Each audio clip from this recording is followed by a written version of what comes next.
YouTube friends, how's it going? Welcome back to the shop.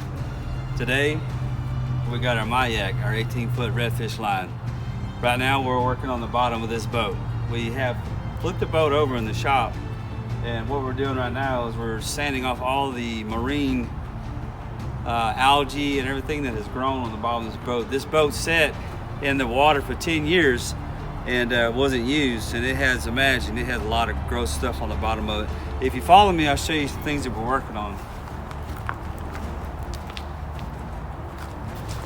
So if you look close, this boat has deep gouges in the gel coat on the bottom.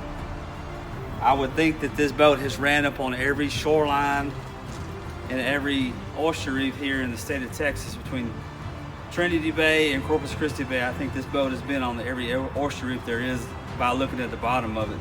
So what we're doing is we're taking 80 grit sandpaper and we're sanding down all the bad spots. We're actually going to sand this whole bottom of this boat and inside the gunnel.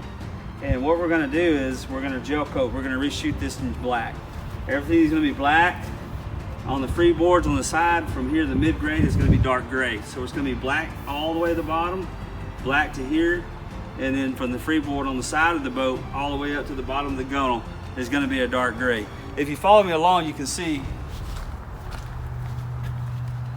this is what we're using is a 6-inch air grinder with 80 grit, 60 and 80 grit paper on the bottom of it.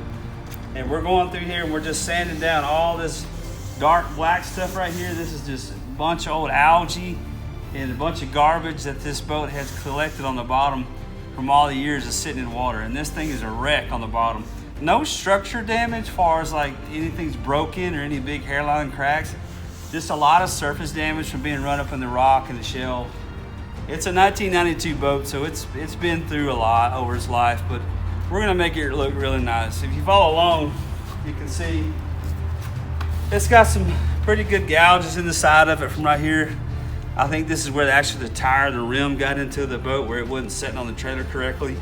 And it eat up really bad right in here. Or it set up on the side of a dock and got beat up. I don't know, it's really deep.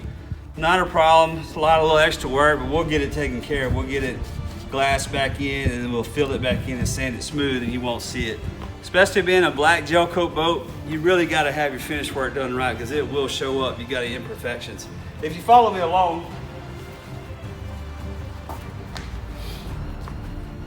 you see in the back of the boat, we got some things we still gotta fill in first before we actually gel the boat. We're gonna fill these in. Any little hole, this got cut through from the previous owner when they was trying to take the transom out, but it's no problem, we'll fix that. The transom and everything looks okay. Nothing big there. Nothing's broke on the gunnel on the back. All looks well. The tunnel looks perfect. No splits. In here in the tunnel, there's no breaking anywhere inside of here, especially right here where the tunnel starts. Nothing's broke structurally. Everything looks good. No hairline cracks anywhere. Just a lot of scratches on the bottom of this boat from just running up on the bank and the shore. But that's what we're here for. We're gonna make this boat look really pretty. And also the trailer we have for this boat was a semi-V trailer that was given to us. I'll take you outside and we'll show you the trailer, what we've done to it to make it match this boat perfectly. So this is the trailer that we have right here. It is a well-built trailer. It's a galvanized trailer. We've had to do some modifications to it. This was a semi-V trailer, so the bars that are going across that you see that are rusted a little bit, they were bent into the middle to make up for a semi-V boat. Well, this boat is really flat on the bottom. If you come along, I'll show you what we've done. So we cut the cross pieces out, and what we did is we put straight pieces in. These right here are our board rests. Our bunks will sit on top of here. I know they're a little high, but we're gonna cut these down once we get the boat finished. We're gonna cut them down. That way the boat won't hit the fenders. There's about 2 inches gap between the side of the bottom of the boat and the fender. We're gonna set our boards exactly how it should be so the boat won't get into the fender.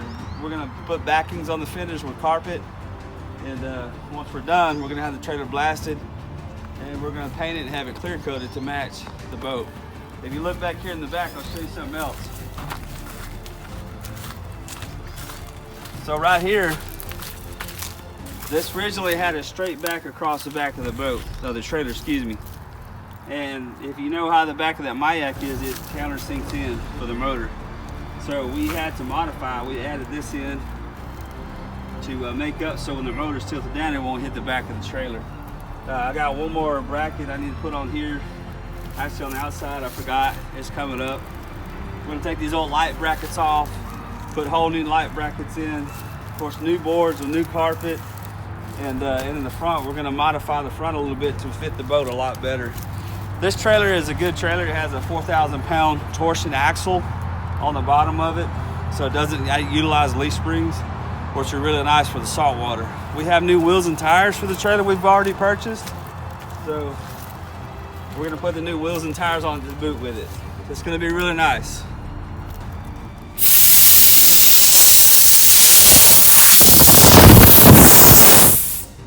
If you like these videos, please like and subscribe. Follow along as this project is getting completed. Thank you.